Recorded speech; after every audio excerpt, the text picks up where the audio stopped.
Coming online, ladies and gentlemen. Here we get going in 1 second here. Okay.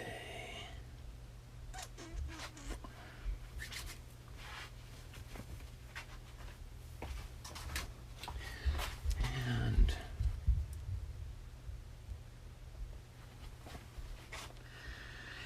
good afternoon. My name is Michael Markowsky, and I'm going to be your drawing instructor for the next hour here. And just getting my my art uniform on. I think this is the same shirt I was wearing on Monday, but our daughter is asleep in the bedroom, and I wouldn't dare go in there right now to get a different costume on, so this will have to do. Okay. So, I'm super grateful that you're here. My name is Michael Markowsky. Did I say that already? And I'm here in Vancouver, British Columbia in my studio.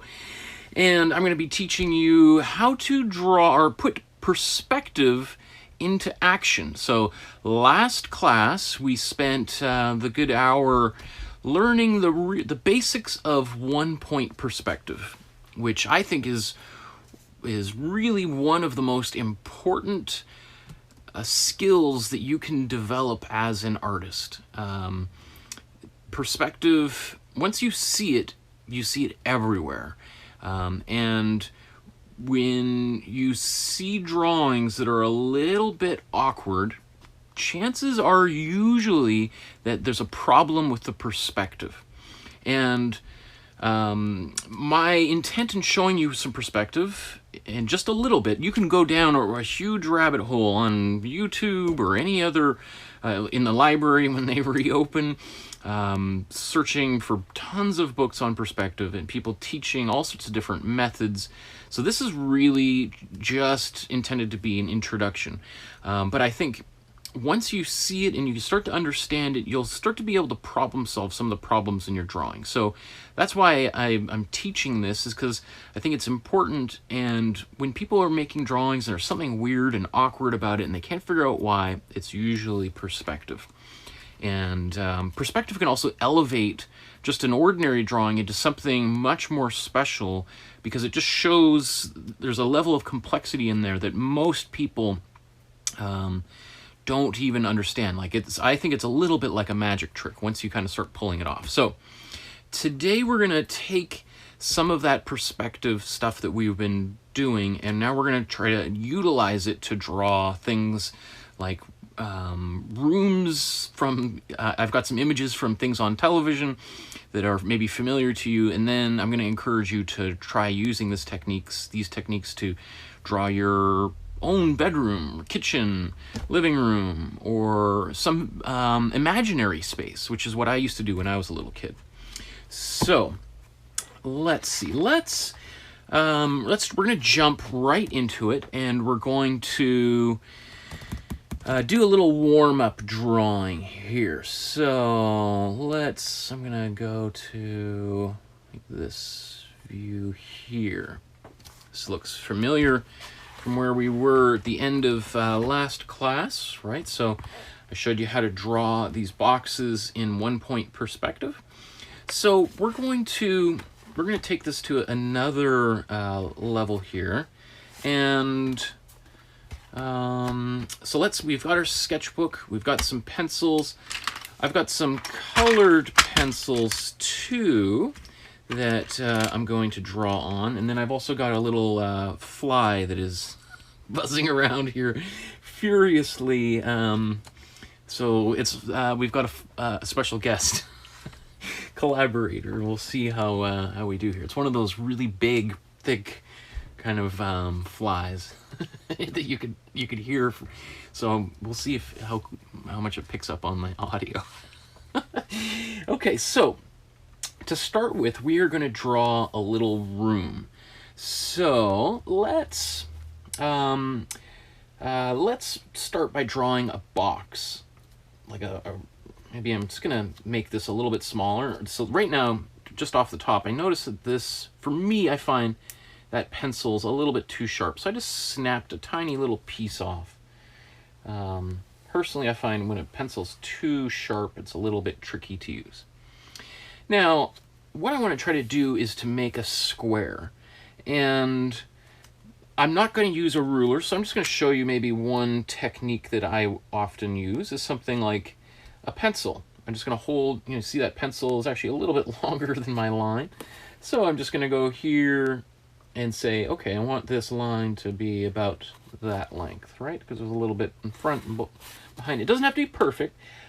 This will help me to make a drawing that might function a little bit more as planned. Okay, and then similarly, I'm going to draw down here. And it doesn't matter, I can already see that this line is a little bit longer than this line. Don't worry about it. So I'm going to now draw straight down. And one of the things, just again, whenever something comes up that I see, like, so to make this line was actually really easy. I actually rested my hand down on the page and then just drawing it back. I know that it's kind of always going to be in the same, if I'm not moving my hand out, it's always going to be in the same distance. Now, I want to be careful not to do that too quickly, or I'm going to get a real nasty paper cut on my finger here. Okay, so let's now, we're going to divide this, we're going to do a diagonal line from one corner to the other. Right, and so I'm going to use this technique, and maybe I'm even going to turn my sketchbook just to make it a little bit easier. So you find the way that is most comfortable to you. And kind of, as I got closer, I started bending. It doesn't have to be perfect. In fact, you know, if I want, now that I know that I missed it a little bit, I could just try drawing it again, and it's almost like a perspective line in that it, I don't know if you can see that on the screen, but it kind of diverged to get closer to that point.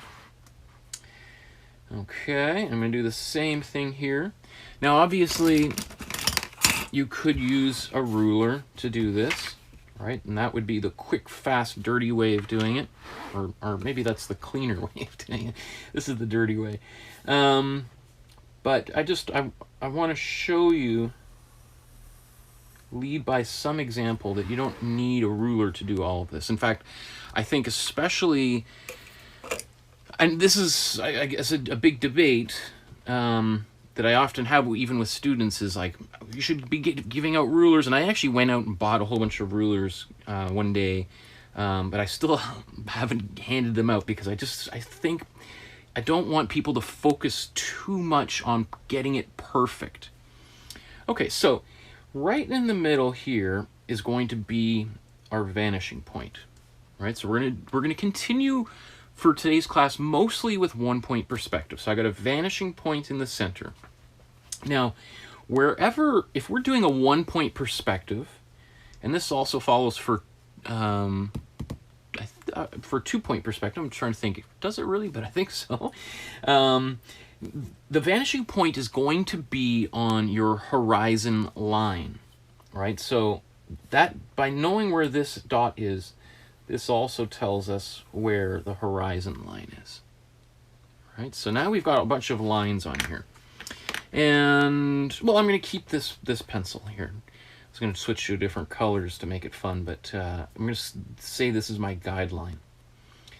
Okay. So now I'm going to draw, this is going to be, at this point, this could be anything. We could draw, you know, this could be train tracks or a road or a pathway or a canal or river, you know, and it could kind of wind. Maybe I'll, at the very end during the Q&A as I'm answering some questions, maybe I'll do something like that, just so you see that these don't always have to be totally straight lines going off into the distance. We can kind of modify it a little bit. So anyway, so we're going to make a room with this drawing. So I'm going to start by connecting these lines, and then I'm going to now make a line that's parallel to the top and bottom of the page and to the top of here. So I'm going to draw across. Again, you want to try to make it straight. You just don't want it to go diagonal coming off and down. So, and then I'm going to come back down. And then I'm going to draw across here. Okay. So in this drawing here, this is going to be the back wall. This is a wall. And this is the ceiling, this is the floor, and these are two walls. Now, at this exact moment, you might look at that and think, I don't quite see that yet. That's okay, because we're gonna build it out. In fact, you know what, to help make that a little bit more visible, I'm gonna use my 4B pencil again. And actually, you know what, I'm gonna use this one a little bit darker because this is, so I'm gonna draw over top of this line because I know where it is and I'm happy with its location. So this is the back wall. Oop, I'm just making it. All right, so this is the back wall. And then this is the ceiling.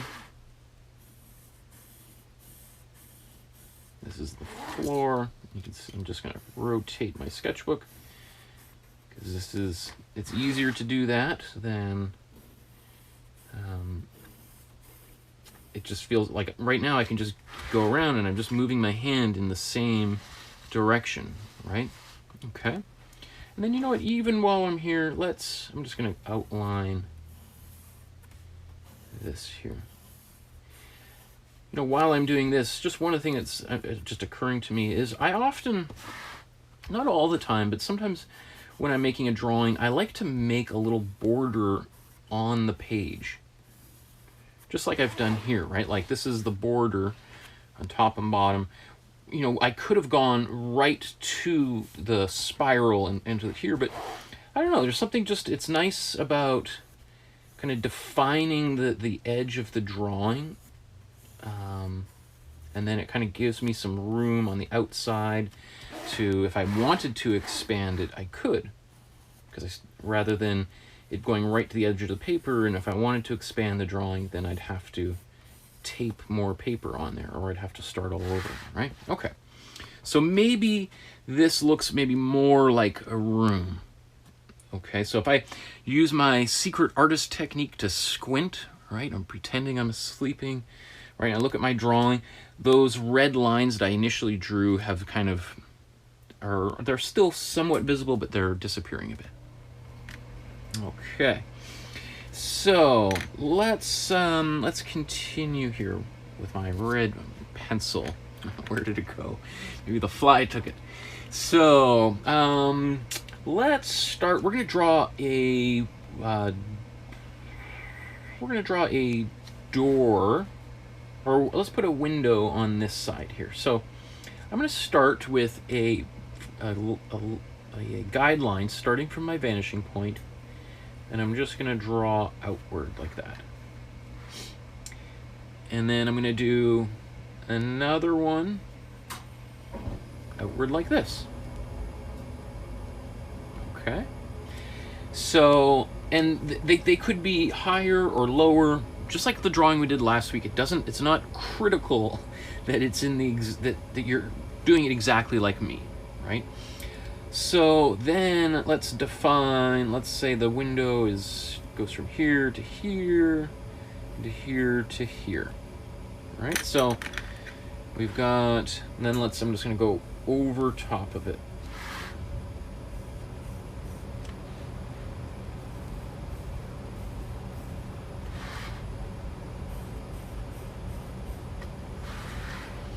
Boom. Okay. Now, most windows have some kind of a frame around them, right? Like there's some molding on the wall. They're not just like the drywall goes directly into the window. There's some kind of decoration around there. So let's actually add that. So again, starting from the vanishing point, and then I'm going to come out. This is going to be really thick moldings on this window here. So you notice how already they're these lines are The converted. video's gone. I can't see it. I've been trying to figure it out. Steven just said he can't see you too. I think it might be YouTube though. Oh no. I hope that I'm gonna go try and play around and see. But I just got a message from. I thought it was just me, but it's Steven. I think can't too. So my wife's just saying there's something wrong with the video. Is anybody else having? Well, so Steven said that he can't, like, it just has disappeared. But I'll go check again. I'll let you know. Just give me 2 seconds. Okay.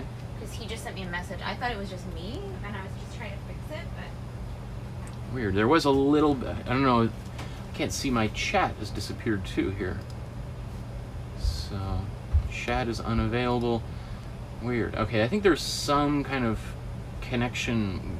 My internet's, I can see here that it tells me the data that it's fine, and I did notice right before we went online that there was some kind of problems here. So I'm just gonna keep on going because I can always upload this video later, or maybe somewhere in the world you're watching this and everything's going fine. So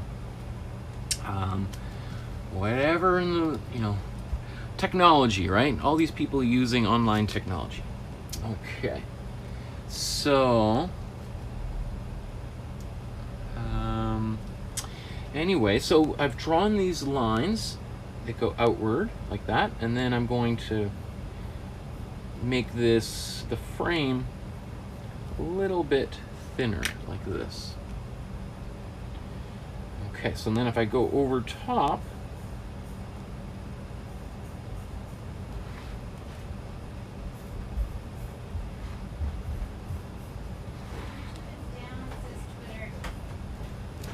oh no. So it's not you. That's what I was. So, do you want me to post something on your Facebook? Sure, that'd be great. Thanks, so. Okay, well, I guess YouTube isn't working. I see people coming on and off, so I don't know what's going on out there, people.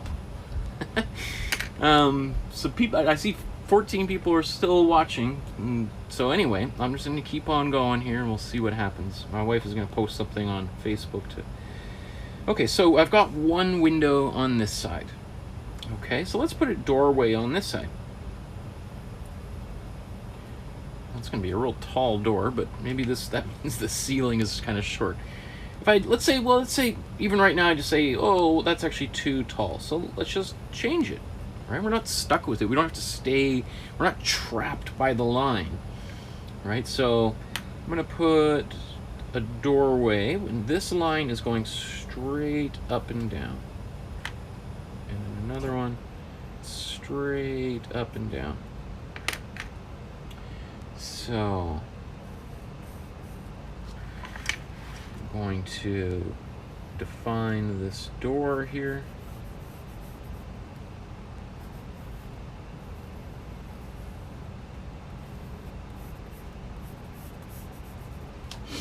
Okay, and again, just like we did with the window, I'm going to add some molding to this door. So I'm going to add another line coming out. And then this one is going to close because this part of the molding is going to appear thinner than this one.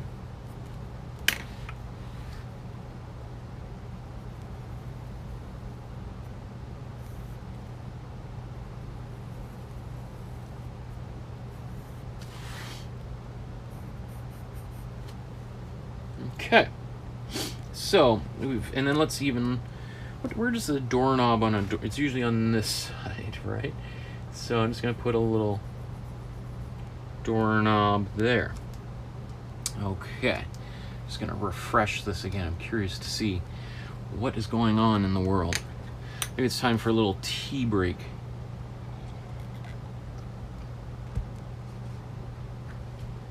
Okay, so we've got this part of the door. Now, just as a little extra bonus here, just to, do I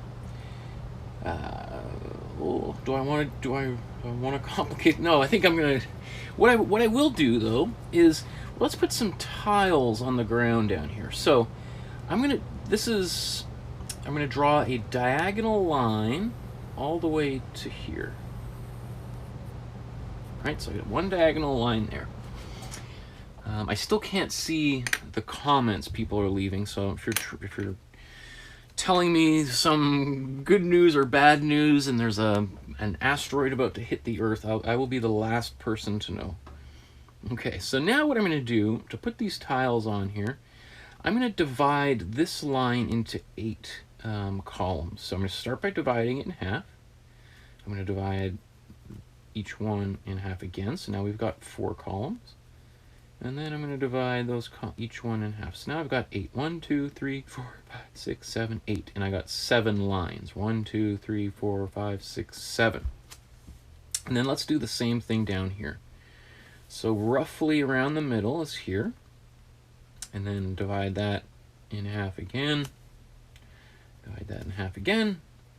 Divide, divide, divide, divide. Again, these aren't perfect lines. Like, I think this one's maybe a little, you know, going to be a thinner one than these. I mean, who cares, right? So now what I'm going to do is I'm going to connect these lines together. And, you know, I love being able to move my sketchbook around, right? This really helps me to, this is something you just can't do when you're writing, right? So we're being able to turn the paper like that is important. All right, so I'm drawing some guidelines on here.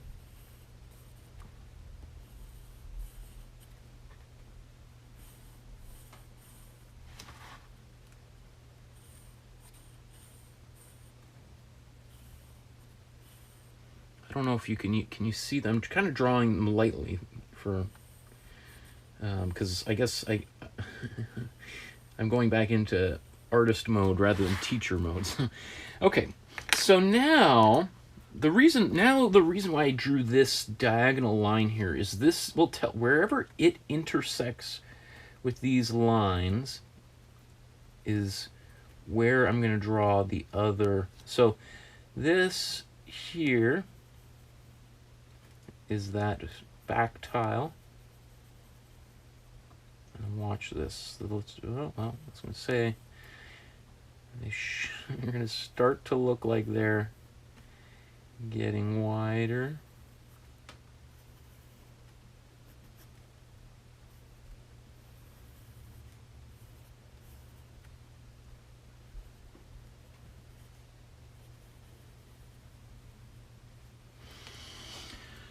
Okay, so now if I want, let's just to finish off this warm-up drawing. I'm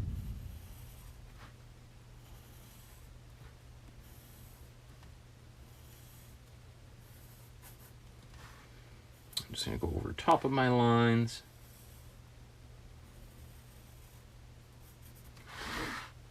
And so again, you don't have to use a red pen. You could use, or pencil, you could use just by drawing very lightly. This could act as your guideline. It would certainly be easier to erase if you used a regular pencil. Pencil crayons are generally very difficult to erase. So, okay, we got that there. Now I'm just going to spend a couple seconds doing a little bit of coloring here. So I'm just going to kind of make this into a chessboard.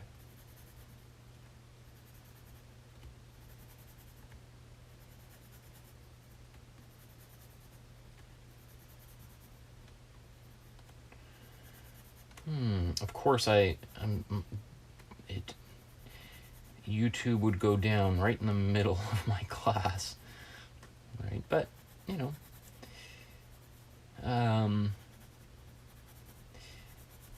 it's just drawing here, so I'd much rather the internet go down while I'm teaching a drawing class than when, I don't know, something really important is happening out in the world. Which is not to say I don't think drawing is important. I actually think it's probably, as far as I'm concerned, really one of the most important things of all. But I think because I think it's a really valuable skill to learn that can help you in so many different ways. And I won't go into all the, there's so much research saying that the people who are able to, or even children or adults, if you're able to draw, it actually makes learning math and science easier. So if you have children that are struggling in the STEM stuff, turn the STEM into STEAM, and then you got some success. Okay. Let's just refresh that again. Take a sip of tea. And looks like I'm still online here. Some kind of glitching was happening there. So, I still don't have my chat here, so curious to see what happens at the end. Okay, so this is a great little warm-up drawing, and this also reinforced a lot of the stuff we've been talking about in terms of perspective. So, we have a very simple room with a window, or this could be a picture on the wall, door, we've got the back wall, ceiling, you could put a light fixture or a chandelier somewhere up there. But this is fantastic. I mean, because now what we're going to do is we're going to apply some of these techniques to drawing something based on an image from the web here. So let me find an image. I found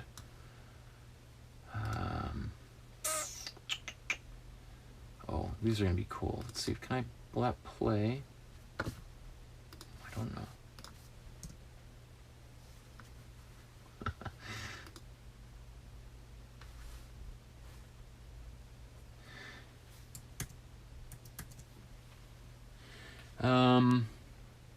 I'm just gonna go this. I found this really cool image. Oh, come on.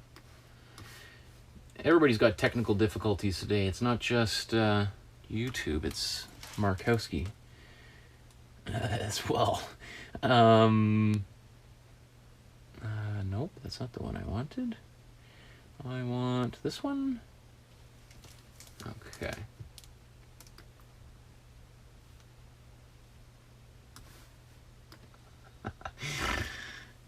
So, I'm just gonna make that a little tad bigger. Okay, so let's take a look at this image. What you're looking at is Vincent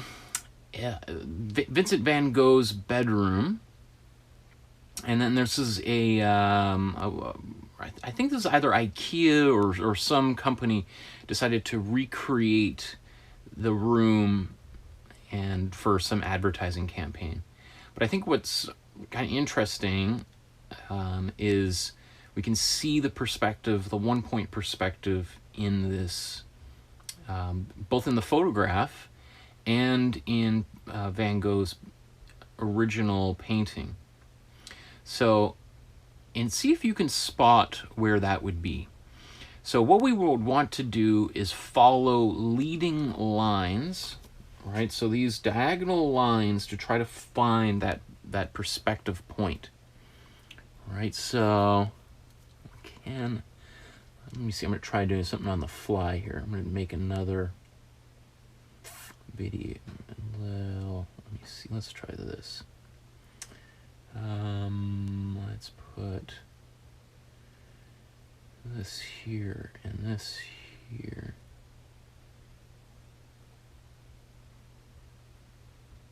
I try to plan all this out before we begin, but I like having the flexibility some of this provides me. So I'm going to demonstrate how this works kind of on another piece of paper so you can kind of see. Sometimes I get, when I'm flipping I made the mistake. You know, look at this. This is exactly what I tell people not to do, is to draw on the back side of. So, you know, I'm not setting a great example, but this is so. If I wanted to draw Vincent van Gogh's bedroom as he did, right? Then one thing I could do is what I would often do is start with this back wall. So, in fact, I'm going to begin with, I'm just going to define the size of this image. And I'm trying to be mindful that it's all going to fit on this page. So, in this drawing, so this is, let's say this is the whole painting. One of the things that I like to do is define where the back wall is going to be. Now, he's actually got, he's not showing the ceiling at all. The ceiling is kind of hidden. So he's kind of put this back wall, this kind of something. It's back up now. Oh, thanks, love. And people should be, I put it on Facebook, everyone should be on. Okay, thank you.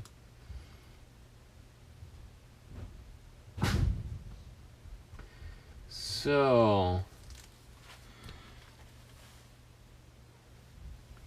it looks, are people back here online with me? I see there's a whole bunch of people stayed with me, so I'm not sure if you guys have been watching the whole time or if, let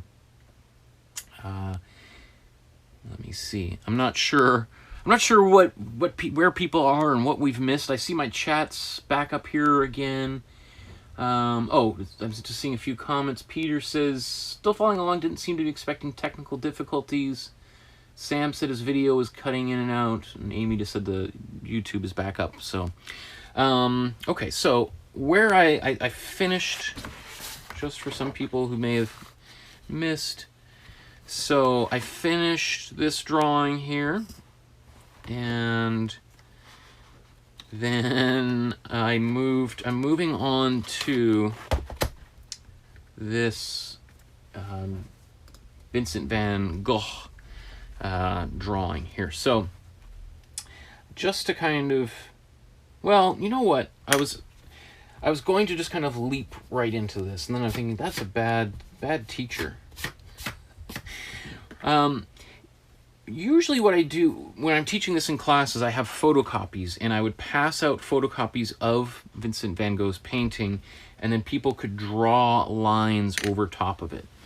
And since I don't have that today, I think in my thumbnail for this, let's just take a quick look at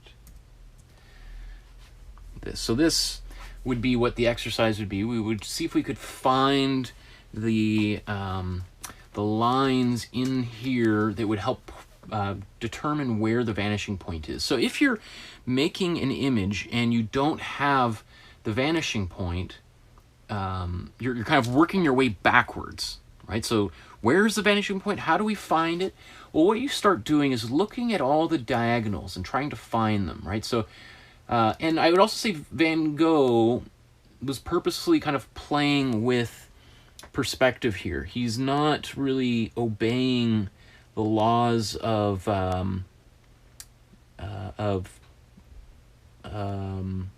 that we're trying to do. So he's kind of playing a little fast and loose with the rules.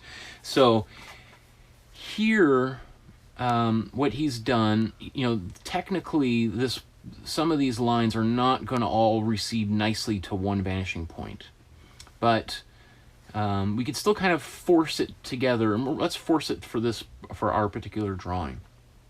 So in this instance, the vanishing point, let's just put it, let's say, I'm going to go back to my red here since I've been using red as my, so let's just put a vanishing point in here, and that already tells us, missed my mark. This would be our horizon line and our vanishing point.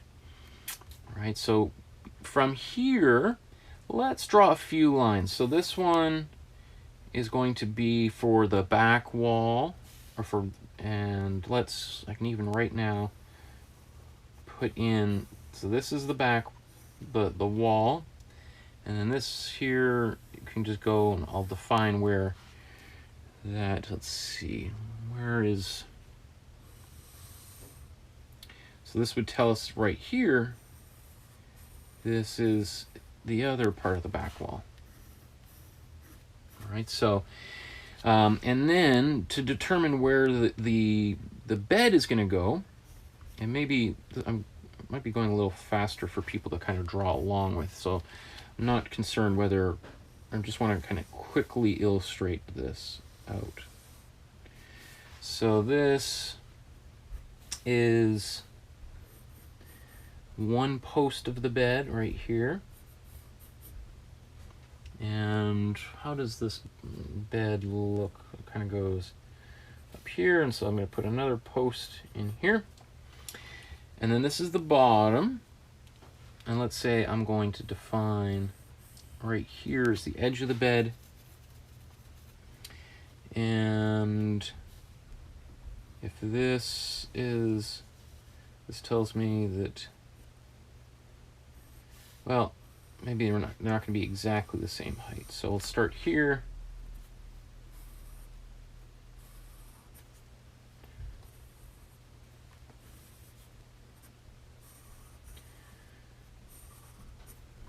Okay.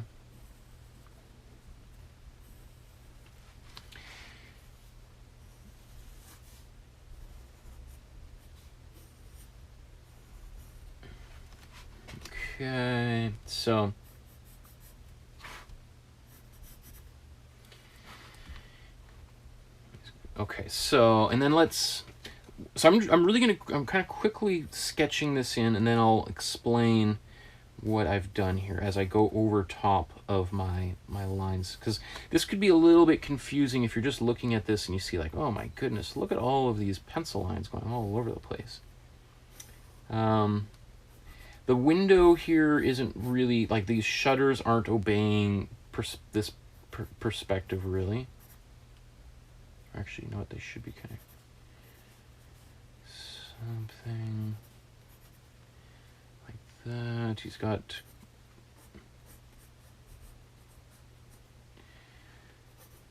after this, I'm going to do a drawing based on the Simpsons bedroom. So if you're a fan of the Simpsons, you'll want to stick around for that.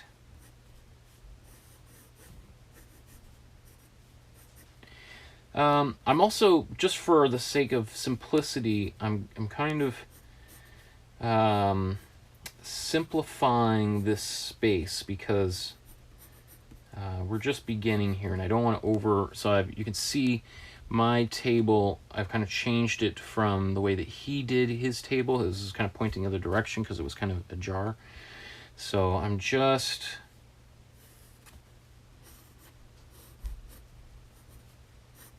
kind of altering things just to kind of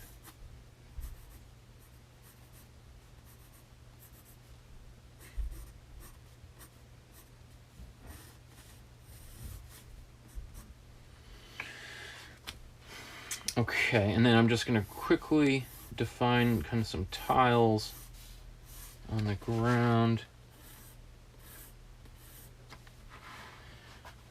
There's some pictures on the wall, which actually kind of stir, let's say,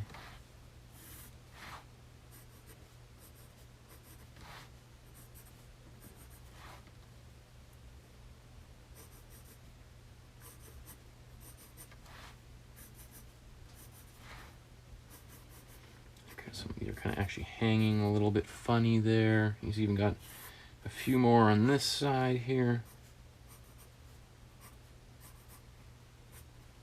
They're on some kind of wire, so they're kind of hanging a little funny.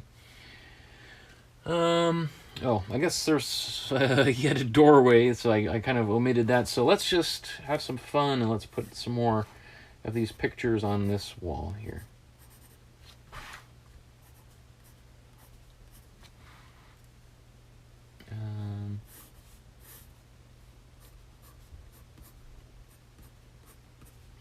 And there was another chair there, but I'm going to get rid of it. Okay, so this is just a real quick illustration for this room. And then now I'm just going to kind of quickly go over top of my pencil lines. And actually, you know what, I'm going to go right to the 4B pencil. So that's going to, oh yes, look how nice and soft that is to draw with. So if you're looking at this and it looks a little bit different than Van Gogh's original, well, I'm just using it for the inspiration to do this drawing. And once I've got the kind of the chair in illustrated, I can kind of make some, just like I kind of curved the back side of that chair a bit.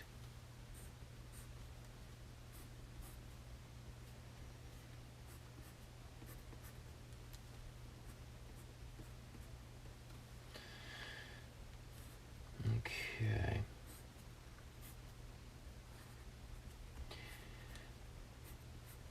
So you could see why having maybe some colored pencils would be helpful while you do this. One of the tricks that comic book artists use is to draw with a blue pencil, what we call like non-repro blue, because blue doesn't reproduce on a black and white photocopier very well, a particular kind of blue anyway.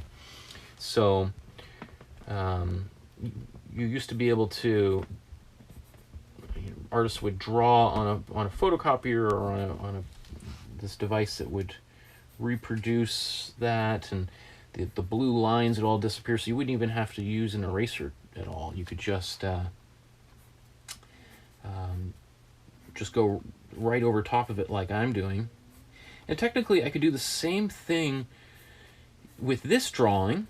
I could, after I'm finished, I'm not going to erase any of these red lines, I could decide to scan it into the scanner, scan it into the computer using a scanner, and after it's scanned in, I could just get rid of the red lines, and everything would kind of just disappear. So I'd just be left with my black lines here. So I've got a real small version of this drawing on my computer screen, so I can't see all of the details here. Wow, I forgot how nice it is to draw with a 4B pencil. It is really so smooth. I don't want to forget this back wall there. He's got some sort of pillow or something on here, or sheet. Oh, don't want to forget this wall. Probably the window. Oh, and then, so you're always kind of going over this, seeing like, do I have all of the essential lines in there? And I'm just going to kind of outline this again.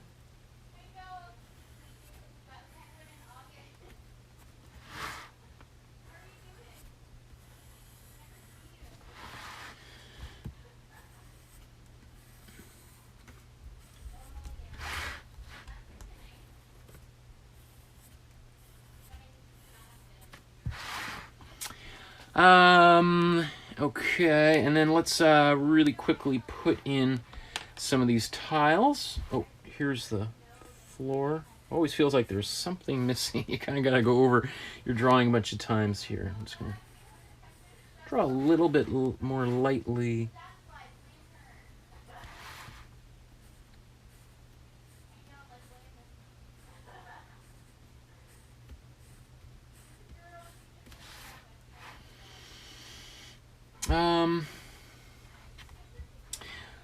Well, yeah, okay, let's do these tiles here.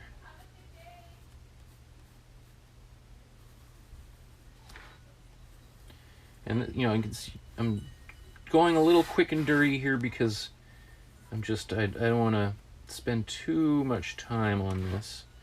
Just want to show you how, because sometimes a lot of people want to learn how to draw to help their paintings, right? So if I was going to paint this picture, defining it like this, like a little sketch, would help kind of prevent it from getting a little bit out of control or awkward.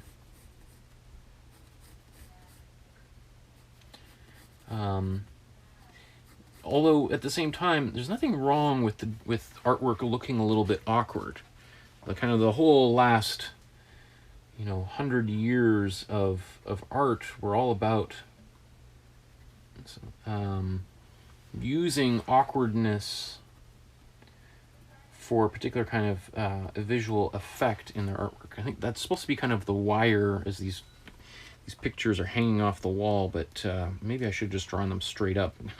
Okay, so how does that look in terms? Does that make sense? Let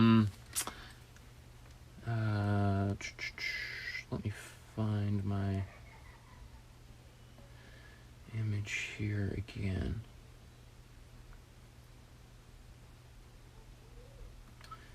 Bring myself back into position. Okay, so here's this. I don't know how long that took me. About 15 minutes to create that image. If you wanted to follow that back step by step and recreate it, and then even to color it, that would actually look really cool. I'd love to see somebody do that, and then take a photograph and send it to me. That would be something that would be really kind of cool. If you're feeling like you want to try that, you could do that. Let's we've got how much time? Let's say we'll draw for another 15 minutes or so, and then if you have any drawings, I'd like to be able to review that with you if you send them to me on one of the other social media channels. So and then I want to show you just some images of other artists who have used perspective in the past to visualize things that we haven't really thought possible before. So let me see, let's see, how big of an image is that? Okay.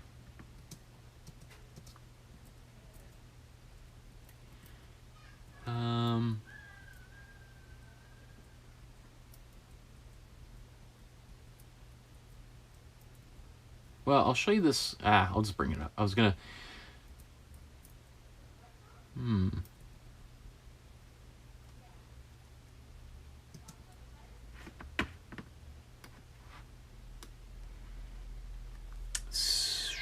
Where did my original go? Okay.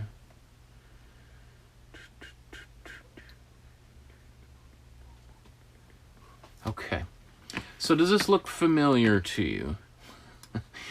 The Simpsons House, right? And then again, here's IKEA has tried to recreate the house as for an ad campaign, kind of showing how you could basically buy many of the same things there.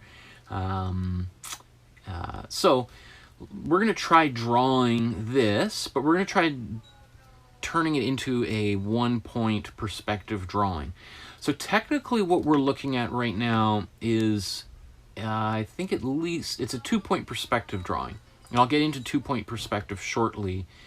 Just as a quick, I'm just going to introduce it. I'm not going to do any drawing because that in itself is a whole other class. But so what I think is really exciting about being able to do perspective is that we could take an image like this, and it's like as if we walk into the space and then we can kind of rotate things around.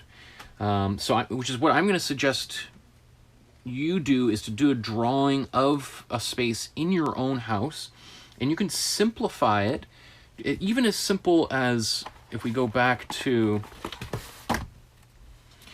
even if you do a drawing like this of a room in your house and you take out some of the furniture, right? Because going to something like that might be a little bit more complicated. But what I love about using perspective is that I could imagine myself like as a fly on the ceiling doing this drawing. I could imagine myself as a worm on the floor looking at this scene. all of which are just, you know, that is kind of stuff that blows people's mind when you actually do it. I'm not going to do all of that right now just because we're running short on time, but it can be done. So, to draw this Simpsons scene, there was another image here. If you look up, like I went looking for, well, here's some other images like famous rooms. Here's IKEA recreated the Stranger Things room, showing all the things you could do this within your own apartment. And then here's their version of this. Let me see if did I have another one? And then they did the Friends one. So just so I'm not promoting IKEA here unless they want to sponsor me. I'm just going to go right back to The Simpsons. I don't mind promoting The Simpsons because I used to really, I haven't watched Simpsons in a while, but I used to really, really love them all the way back. If you remember, oh, here, sorry. You can't even see what I'm talking about, right? So you missed, I'll just kind of go back and show you here. This is, you know, IKEA recreating the Friends set and the Stranger Things room. Okay, so, and then there's a few other versions of other famous paintings, but let's, I want to get to it here. So, the Simpsons room. Again, let's start. I need to bring, you want to be able to see what I'm doing, don't you? So, to begin with, I am going to draw I just want to be able to make sure I can fit all of this on the page here. So I'm going to draw a rectangle. And I'm going to come down.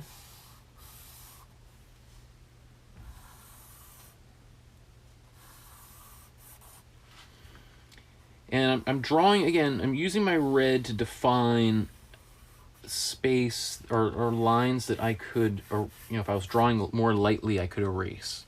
So this red line is for guidelines and such, right? So the next step here is to put the vanishing point on here, and ultimately where the horizon line is. Now, again, what we're looking at in here is a 2-point perspective drawing. We're not going to do 2-point perspective. We're going to do 1-point perspective. So let's, I'm trying to decide whether I want to make this a really wacky drawing and do it as if we were a little bug on the floor. You know what? I think that would just be too nuts for people. So let's just so we can kind of build this. Again, we're going to kind of work off of what we've been learning so far. So I'm going to put this line right in the middle. And then I'm going to define, well, let's put these diagonals, and we're going to kind of go towards these corners.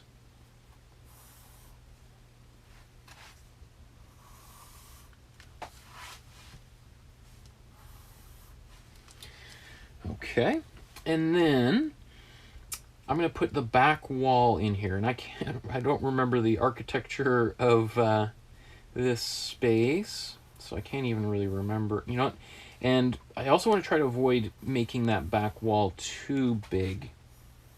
So I'm actually going to start here.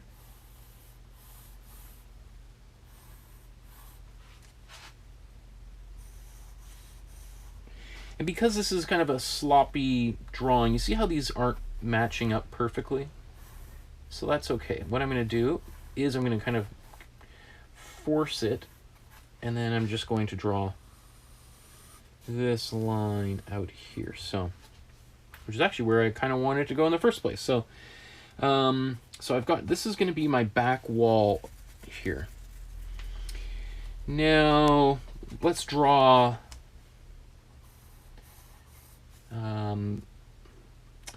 the couch in here. And so the couch, I'm just going to kind of draw the outline of it. I think is kind of something. Well, let's start with just a box to begin with. So, because this might be a little confusing otherwise. So let's start with a box.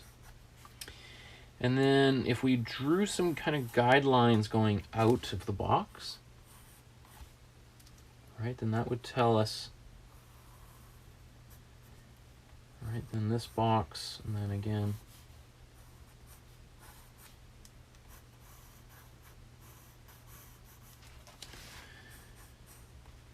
Okay, so this is the back part of the couch. And then this is the armrest. I'm already feeling this might be a little bit too complicated for a number of people.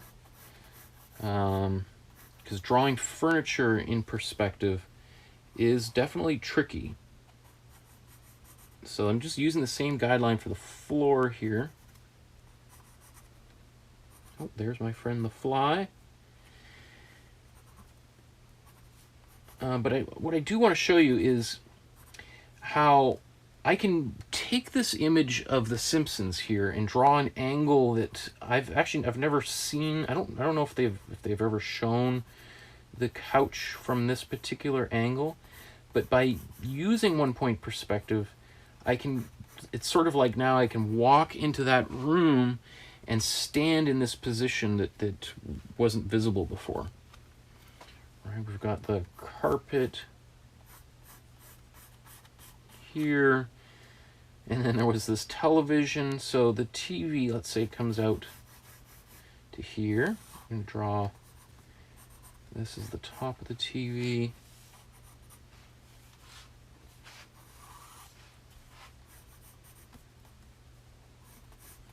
I'd be really curious, those of you that were watching and the feed dropped out, like if you went back, is the footage there? Because it should be there. You should be able to watch it. It may just have cut out on your side for a bit. Now, I don't know. I'm sure once this goes out there in the world that somebody's going to say, well, I don't know if there's a window or something here. There's that lamp. So to do this, what I'm going to do is we're going to build another little box here.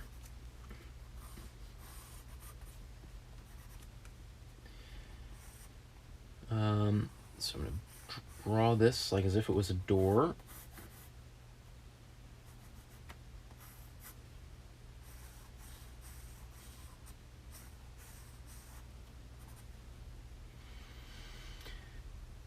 Okay, so this would be the lamp on the floor, post kind of coming up.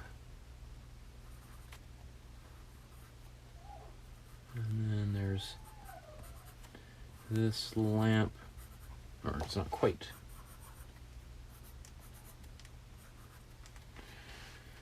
Oh, and then this end table here.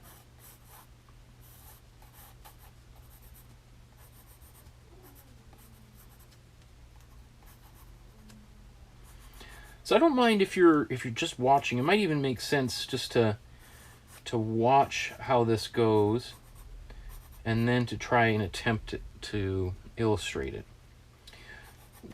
All of these kind of circular forms, like these cylinders, what I'm doing is I'm building them as like rectangular cube forms, and then it's almost like I'm building the box that they would go in, like if I ordered it online and it shipped to me. And then once I've done that, I can kind of illustrate the shape inside.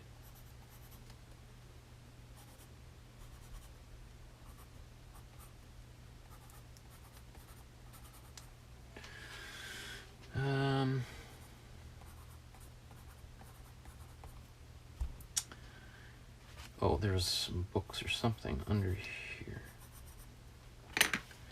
Oh, and then there was this painting, crooked painting.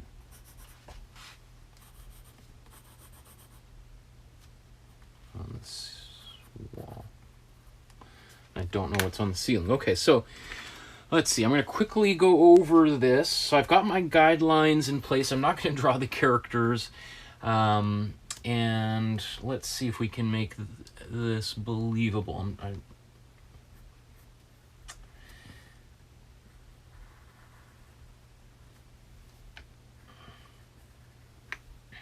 Okay.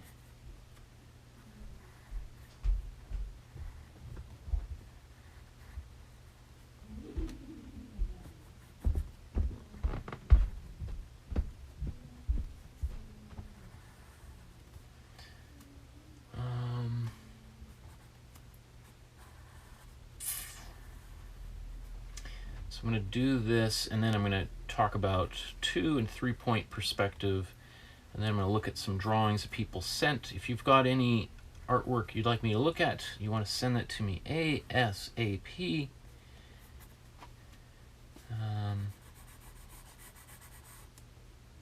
Let's say, I don't know if there is, but let's just imagine that there's some cushions on this couch, because that makes it a little bit easier to illustrate.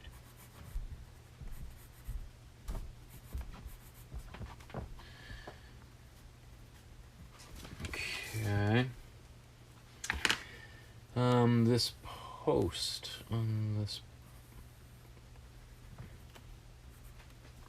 And I'm trying to work, I want to save the background till the very end, otherwise it's going to drive me kind of nuts.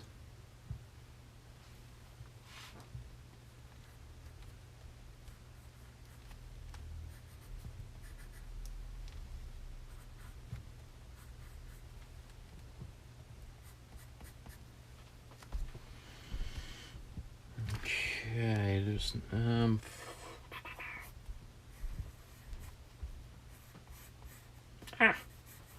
just make that line a little bit wider.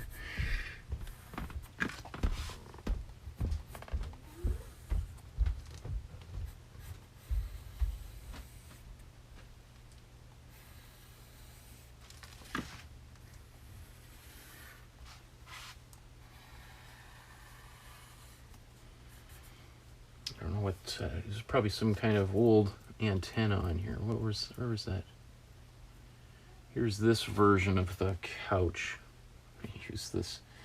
There's a little antenna box or something here with. Maybe I'll save those the lines on the antenna to the very end. I'm just gonna sharpen this. This HB pencil, it's a pretty sharp pencil, but watch, it's going to be kind of dull very soon, because how the soft lead. And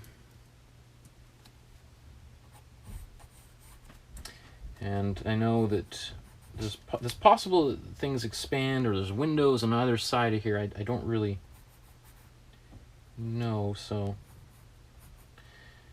and I'm not really referring to the original too closely here.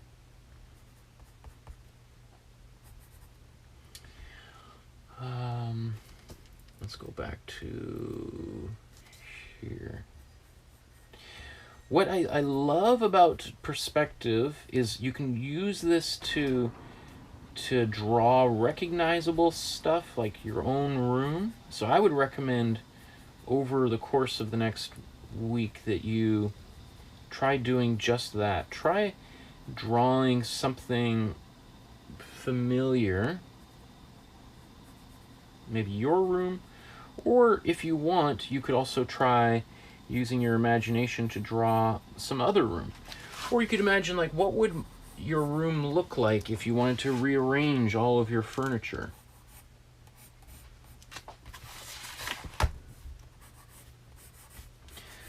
One of the techniques you can use, if let's say you're you want to be able to draw in the middle of your drawing, you don't want to get your hand over it, you can just take a piece of paper to rest your hand on.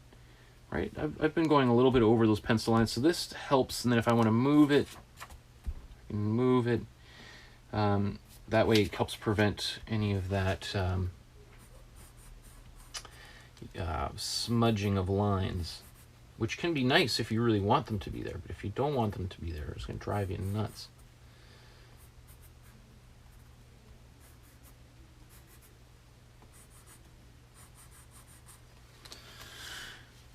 Okay, I'm just going to darken this couch a little bit. Now, I could also start adding shading onto this. We're determining what are the light sources. There's some sort of boat in here, right?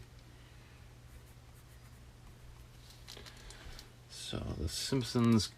Oh, and then, you know, let's say there's the molding along the wall, and I'm just kind of freehanding this because I know that if this line here is on a diagonal, this one's going to be the same, but kind of converging in there.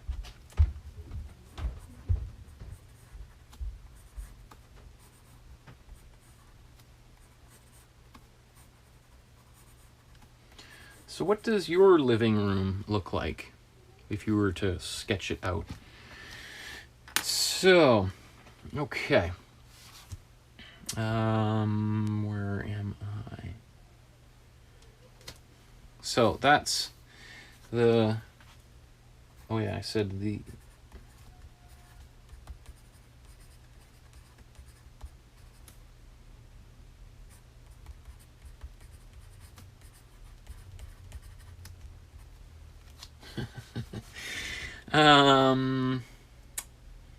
and I could also color this in and I think it, but anyway, does that make sense as a sort of technique? Again, I went a little bit fast there. Maybe I got a little flustered because of the problems with the technology there. So what I do want to show you now, with just a few minutes remaining, is, let's see, I'm going to make this full screen.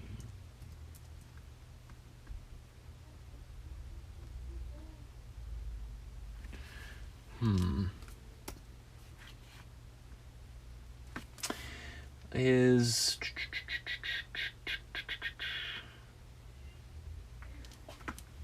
so I'm going to show you just some other,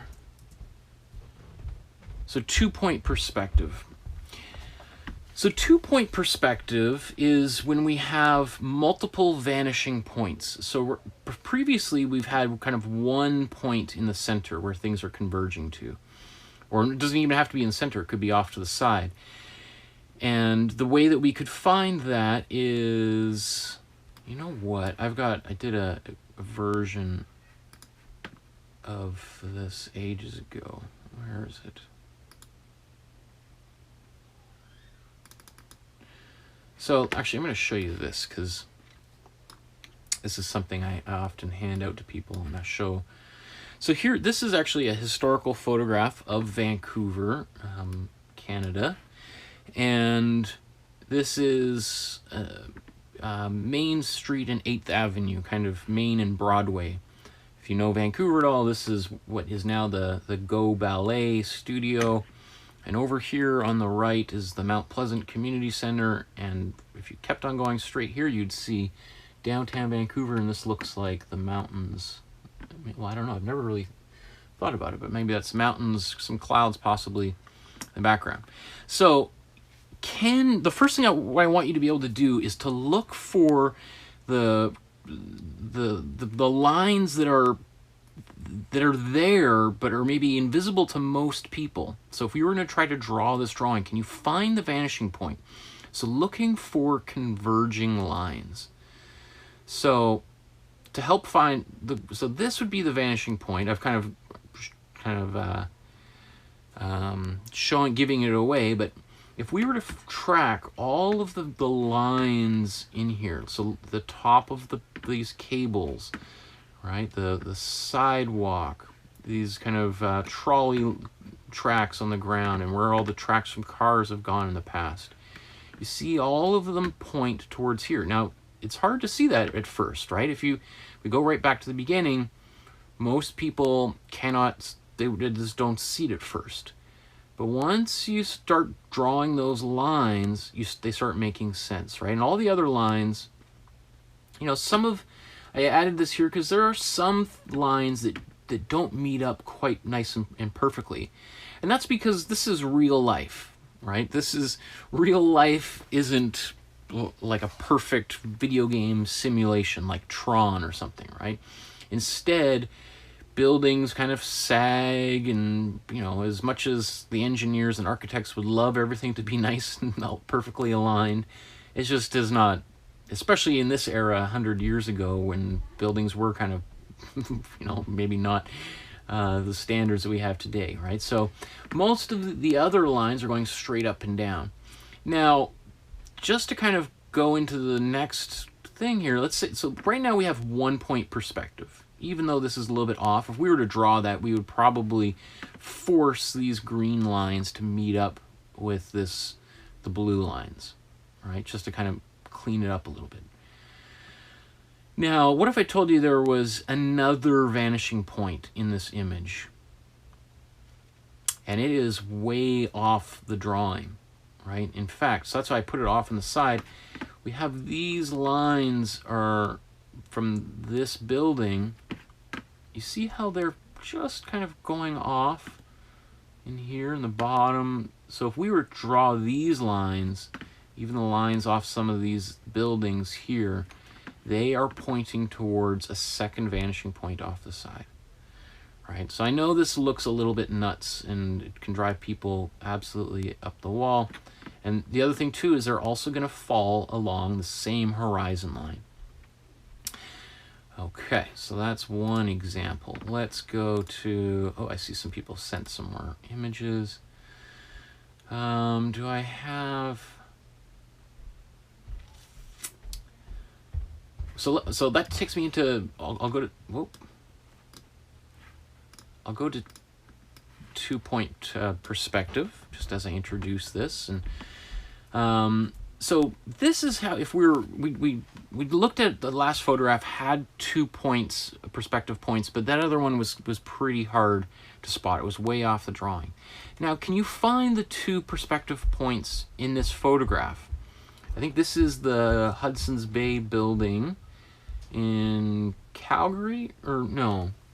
This is the one here in Vancouver on Georgia and Granville Street, downtown. And so follow the converging lines, right? Look how this lines are pointing towards a vanishing point that is a little bit off the camera here, or well, outside of the camera's view. Same thing. These ones are going off in this direction. So you have something more like this. You can use 2 point perspective also to draw an interior. So far we've been drawing, you know, in this previous image, we've been drawing a room with where we're standing facing that back wall, which is what I would suggest you do for your drawing. And you could draw your bed, you could do just like Van Gogh, right, and draw something like that. And I would love to see you attempt to do this, right? And then send me your artwork for next week. If you want, you can even send it to me anonymously, like the day before, and then I won't tell anybody whose name it is, and then we can just talk about it as your attempt. And I'll give you feedback, and you'll know if you tune in. And I'll give you pointers. Maybe I'll even help redraw the picture, or even if you want to send me a photo of your room, how that worked out. Okay, so let's. But for 2 point perspective, just so you see how this works, right?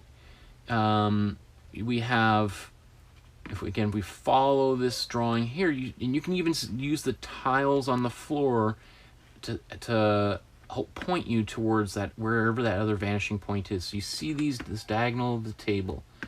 See the diagonal on this island in the kitchen. See this diagonal here. I don't know what that is. Glass or mirror on the ceiling. You see all these? They're all pointing downward to a vanishing point that is, you know, way off. Or sorry, I guess it would be this direction off in this image. All right, so, and this would be an example of kind of how some of this is done. there's tons of videos out there on the web of people explaining two-point perspective. So the next thing I just want to show, and then I'm going to get to a few drawings to talk about, is another historical photograph. Historical? It's historic photograph. Okay, so this is of a old saloon that used to exist in downtown Vancouver, or what used to be called Granville, the town of Granville before it became Vancouver, and this used to be there before the town burnt down in the late 1800s. And this is actually, if you know anything about Vancouver, where this photograph was taken is literally right across the street is the Gassy Jack statue, and over and behind here is the water, the Burrard Inlet. Anyway, can you find the vanishing points in this picture?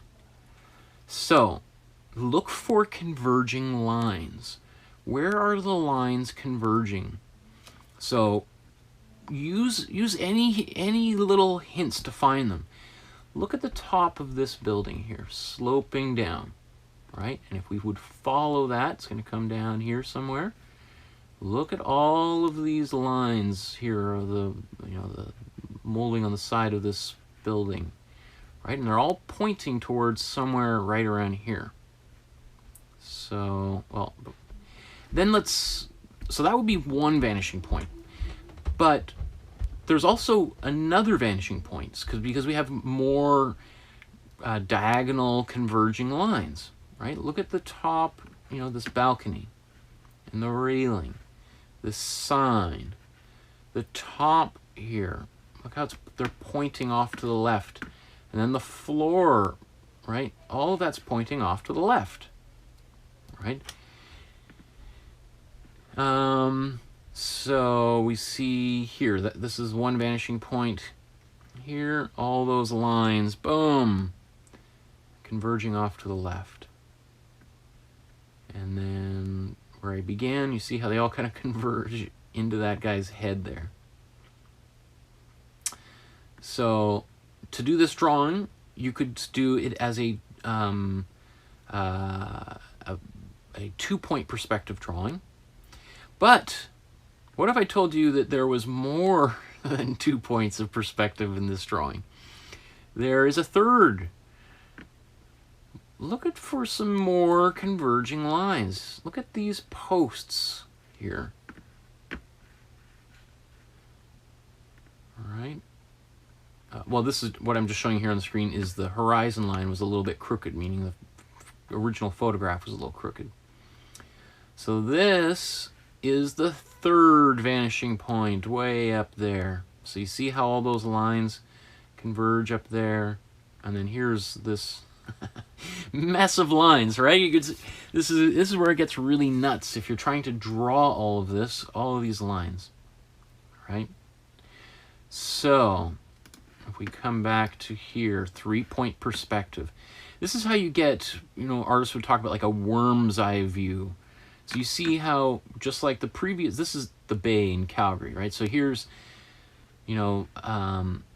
all of these lines pointing towards a horizon line way up above, and all these ones pointing to one way over the side, another one here, and this building and this road all pointing towards. So we've got one vanishing point around here, another one that is probably off the page, probably even off this way, and then similarly so it'd be kind of something like this. It'd be kind of like the grid you could apply it to.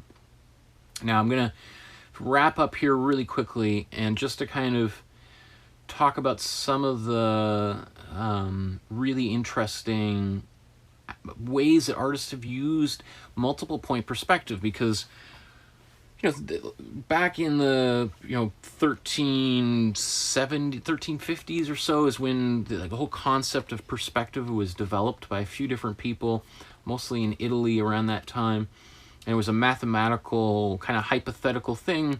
And since, if you've heard of the term Renaissance man or Renaissance woman, that idea of somebody who was able to, there was a time where if you studied enough, you could know pretty much everything, all of human knowledge. One person could have. Now, of course, that's ridiculous, right? But somebody like Leonardo da Vinci was one of the first surgeons, first medical anatomy drawers. He would actually dissect corpses to become a better anatomy drawer. He was an inventor. He invented the scissors and the airplane and the hot air balloon and all these catapults and all sorts of other devices. And also obviously painted the Mona Lisa and the Last Supper and so on. So you could have somebody like that, who is knowledgeable of mathematics, think, okay, we've got this 1 point perspective thing down.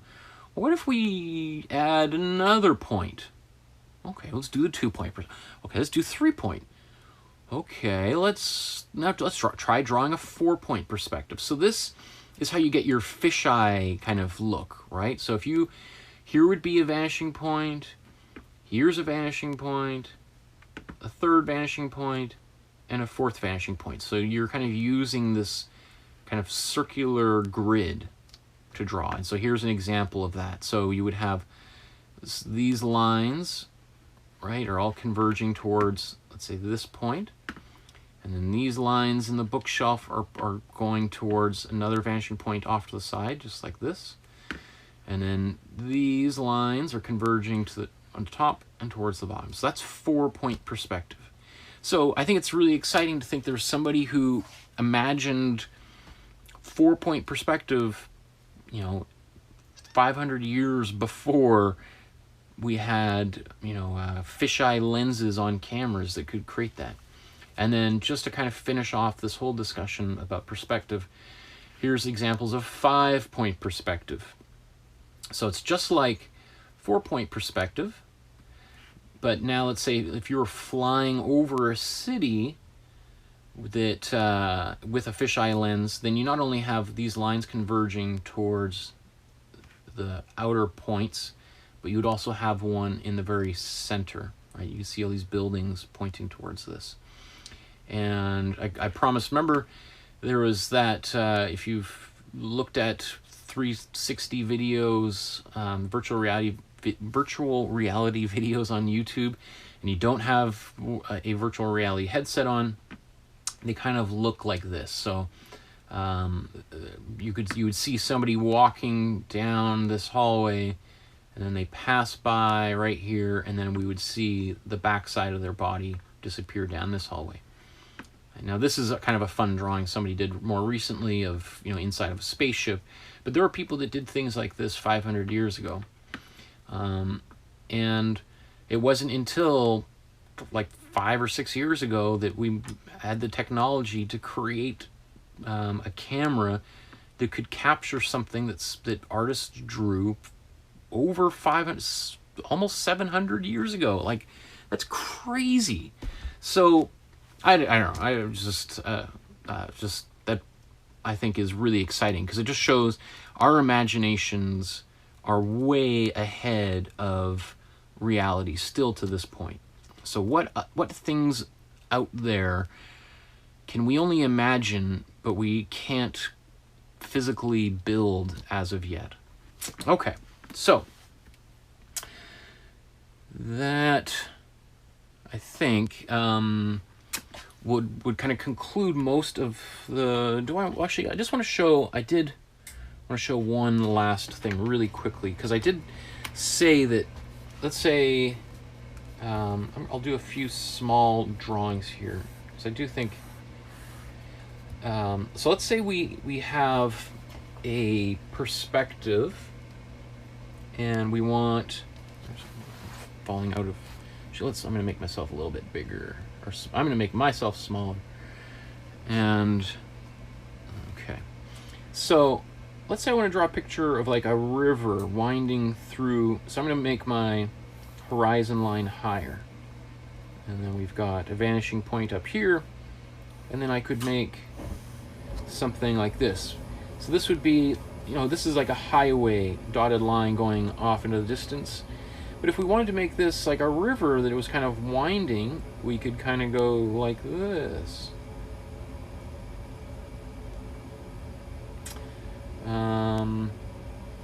Let's say we start up here. All right, so it's just kind of bending out of perspective to create this look, right? And again, I could do this same thing, and I could lower the horizon, right? So it's just compressing everything down. It's definitely a super dirty way of doing it, but and again, let's say if I was to draw, I could do a bedroom. Let's say I put my horizon line down here, and this, and I put my walls up like this, and then let's say this was, again, Van Gogh's bedroom.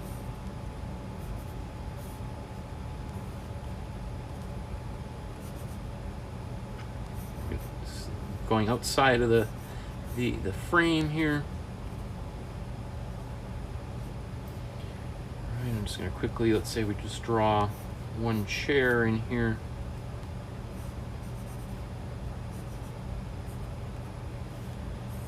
All right, so if this just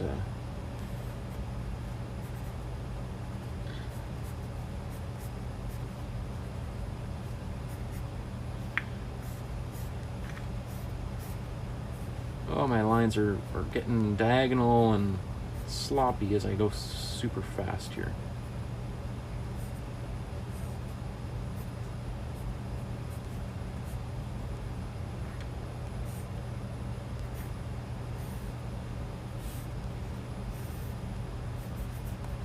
All right, so this is underneath the bed, underneath the chair. Does that make sense? How we can, you know, I could keep on going on and on and on here. But I just think it's so interesting. Once you understand this basic 1-point perspective, you don't even need to go into the 2 and 3 and 4 or 5, 10, 20 points, right? You can just master this 1-point perspective, and just by moving your lines around, your vanishing point, it's going to change your perspective of the way that you see it. When the vanishing point is in the middle, that's usually kind of around eye level, or maybe just a little bit below eye level, right?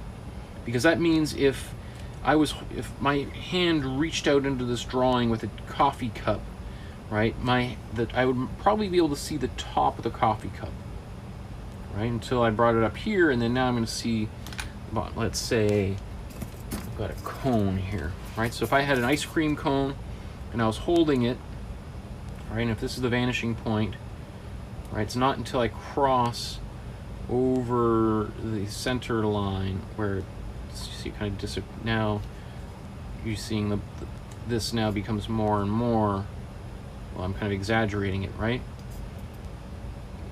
And come back down here like that. Okie dokie. I love all this stuff so much, and I'm sorry if I just keep on going on and on and on and on. Okay, so I'm just looking at some comments here. Some people say they saw everything, didn't miss anything. Some people saying they missed most of the first drawing. Sam says he sent another drawing to me over Facebook. Okay, I'll check that out here. Let me see if I can dig that up right while we're here. So if you've got any images you'd like me to see, oh, cool.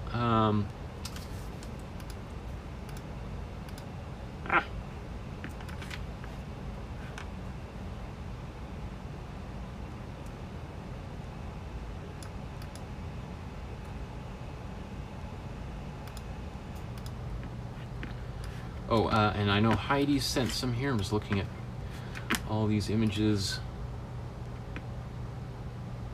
Okay, and I see.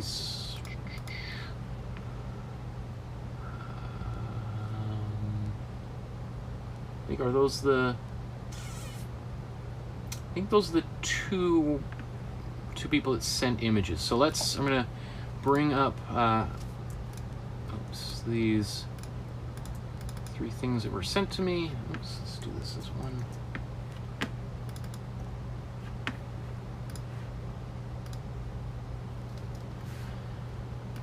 Oh, you know what I do want to mention, just off the top, for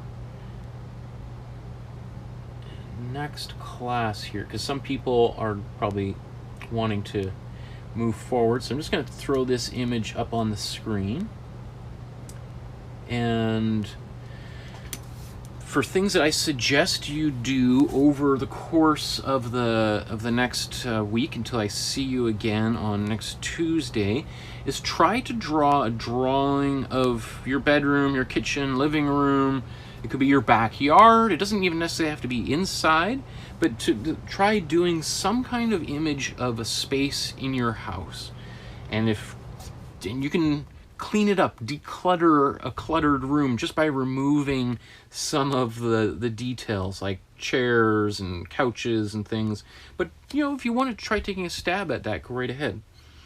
If drawing your own space makes you feel self-conscious in some way, or you attempt it, or whatever, you could also try drawing something from your imagination. It could be like M.C. Escher we looked at last week, you know, with stairs going upside down and people walking on the ceiling. Go right ahead. There's nothing stopping you, right? It's your sketchbook, your drawing, and you don't have to show it to anybody either, right? And you could also go, you know, do a drawing of something outside. And lastly is just to think about looking for vanishing points. Just not even in photographs, but as you're walking down the street, see if you can see where the vanishing points would be around you. Just turn and you'll see a new vanishing point on your left or right. Those vanishing points are everywhere. So, and then if you want to send me something, send me some images by next class, and that would be great. Okay. So, and I should also say next week's class, I think, is going to be probably the most fun class. Usually, what I do is I've kind of deliberately structured these classes so that this one, these last 2 that we've done are in literally the middle of this, you know, course, because drawing perspective is tricky and it can drive people absolutely nuts. So I wanted to kind of put it in the middle, so it's the hill that we climb, and then afterwards we come back down, and I'm gonna show you how to draw all sorts of things like animals and objects using simple shapes. And it's kind of a lot like the stuff you see on the back of a cereal box. And you're like, well, you're going to show me what I could learn on the back of a cereal box? Yeah, I also show, you know, 4th-year students at Emily Carr how to do the exact same thing at the university I teach at. So, okay, so next week, all of this kind of maybe left brain stuff goes out the window, and then we go into like the much more organic, expressive stuff. So I'm going to look at a few drawings that Heidi sent, and then one drawing that Sam sent. So this here looks like a really cool, like Rapunzel. That's Rapunzel with the hair down, right? So because that's what this looks like, this big braid coming down here. And so we've got a castle turret. I love these tiles on here. This is really nice. And then the shading around here. I love the shadow underneath the braids. This is really effective because it tells us that there's some space between the braid and the building, that it's kind of coming off that form, and then as the shadow reconnects with the form, it means that this braid comes back and is touching the castle again. So those are all nice little details that just give the drawing a little more of a dynamic quality. And then we have this tree kind of overlooking the whole thing. So this tree on a giant rock or mountain. So in terms of, I think your shading and everything looks fantastic. I love even this. There's a little bit of a shadow on from this castle onto the rock or mountain in the background, and I like that it's also consistent, right? Because this shadow, this shadow, this shadow, they're all telling us that the light is coming from the left off the page, right? So keeping that consistent is important, you know. And I don't know what I can offer here. Oops, sorry. Except the background in here is a little bit empty. So I would encourage you to think about what could be back here, because there's potential for all sorts of things. Is there, you know, I don't know, this is a fairy tale, so it could be some kind of a dragon or a knight or a horse, a unicorn. Like, what else could possibly be there? Is it, you know, is this drawing necessarily a daytime drawing, or could it be the middle of the night and this is moonlight casting the shadow onto these objects? So could the sky be black with stars in it? And so just because we have shadows doesn't mean that it's a really bright sun. It could also be a different time of day. I'm always thinking about time of day in drawings, and so this background, I feel, could have a little bit more to it. Otherwise, you know, I love the way that you added some kind of imperfections to these bricks in here. All of that just gives it a little bit more life, right? Like this brick looks like it's a little bit weathered. And this is a great way of taking, you know, if you're not somebody who's able to do like really straight lines, then you can either say, okay, I'm going to really try to practice drawing really straight lines, or you can really embrace it and say, well, I'm going to draw things that have a patina, that look aged and weathered, and that is going to come a lot easier to you. You know, like I love these tiles that are kind of a little bit wonky, and they're kind of, you know, they've gotten warped over time, right? They're not all perfect. They're all a little bit different and different lengths, and so there's a handmade quality to the image that you're creating. So, and there's a little bit of a mystery here, because where does this braid goes into the building, into this hole, and then it kind of disappears. Little thing, just this is a bit of a perspective thing, but we have, I love these lines that kind of wrap around the building, and they're also kind of mimicking up here. But it looks like there's some kind of slight awkwardness right around here, which I think I can understand what's happening. It looks like you were trying to, let's say, have those lines, like maybe it's easier if I just try drawing this. So if I was to, you know, that turret, you've got kind of, right, there's two ways to do this, right? So let's say we have, if you have this, and let's say your vanishing point or your horizon line, let's say, you don't even need necessarily a vanishing point for this drawing, is right here, then all of these lines are going to start flattening out, and then as they go above, they start doing this. So we would actually see the bottom of the turret here. Now, if instead your vanishing point is, or your horizon line is way up top, then we would have this, right? In fact, this might be much wider. And then as we're coming up, you know, maybe we would have something like this. Does that make sense? Because this, if we think of it like a box, remember I was saying it's like the package that this comes in, right? Well, this box these lines ideally would recede to a point like this, where, again, if this was in a box,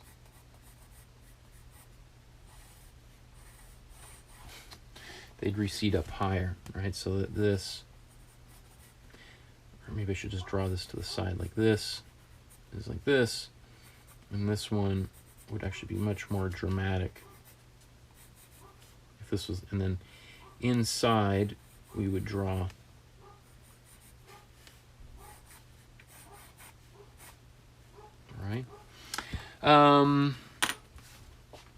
okay, so, but I mean, what I would say with your drawing, if I go back to your drawing, Heidi, is that I would keep these same rings going around here, because you've got this ring here. So these, instead of kind of trying to bend them up here. So again, this is why having a little bit of understanding of how perspective works can help, because I think you probably have some intuitive understanding of it, but when we got up here, it looks like you got maybe a little bit confused, right? Because you're like, well, I want to try to draw it like the drawing I just did, but so how do I do this? So if you wanted these, we would probably see the bottom side of that turret. Okay, look at this one here, another one Heidi sent.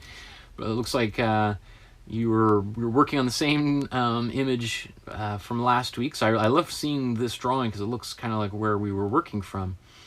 And I love that you added these trees into your foreground and some mountains. It looks great. It's almost like a little lake here.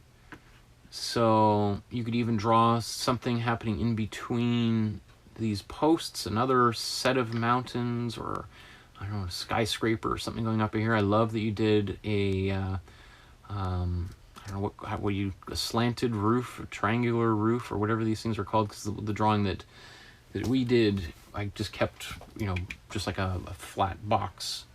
This is great. I don't have any negative criticisms to say, or I think it's fantastic. I think you did a better job, and you took the drawing that we did together and you took it to the next level. So that's fantastic.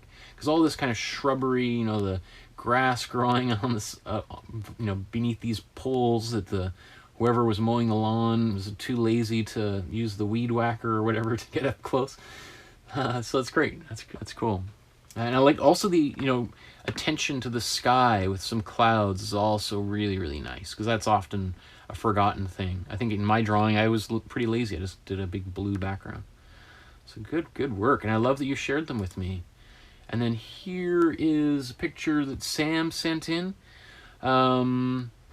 This is a painting, I'm assuming, or could be charcoal or something. I'm not sure entirely.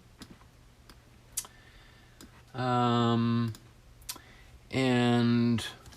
I'm not sure how much feedback I could give, because this is a little bit different than things we've been talking about. But you know, this reminds me of the artwork of like Paul Klee, who was a kind of really playful, semi-abstract painter. You know, it was a contemporary of Matisse and Picasso and Frida Kahlo and Georgia O'Keeffe and Emily Carr, all those kind of people. I think he was Danish or French. I don't know exactly where he was from. But it's just kind of very kind of playful kind of forms. Yeah, I don't know what kind of feedback I could give you on this. One thing I like is and this is a subjective thing, but there's all this kind of empty space, kind of where did we go? So you've kind of left all this white space kind of around these figures, and the paint kind of is kind of why does that keep happening? Kind of leaves some breathing room around, which is a little bit of a tough thing to do.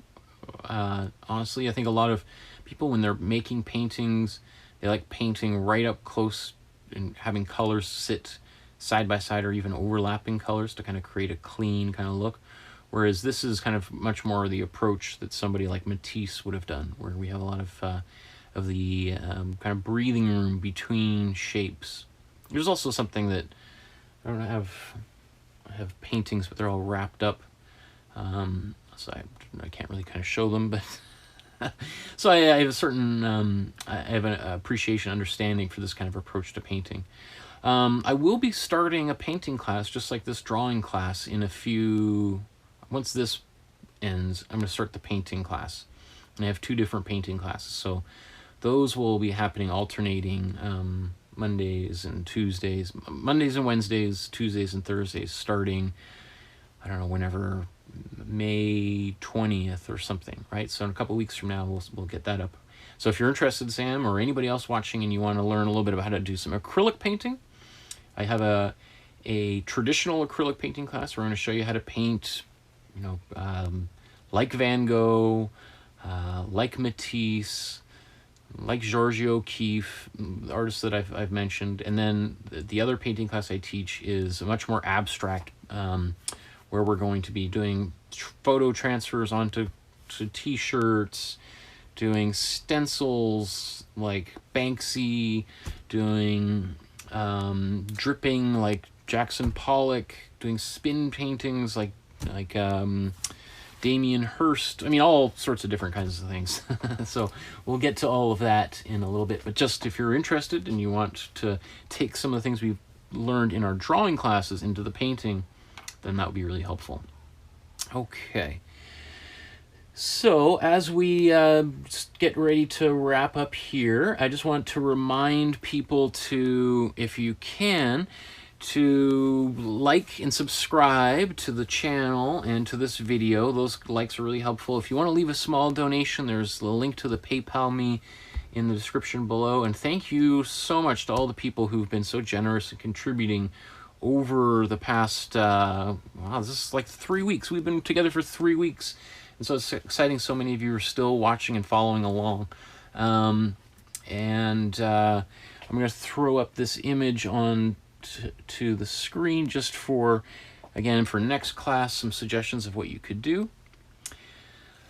And otherwise, I wish all of you a safe and pleasant rest of your afternoon.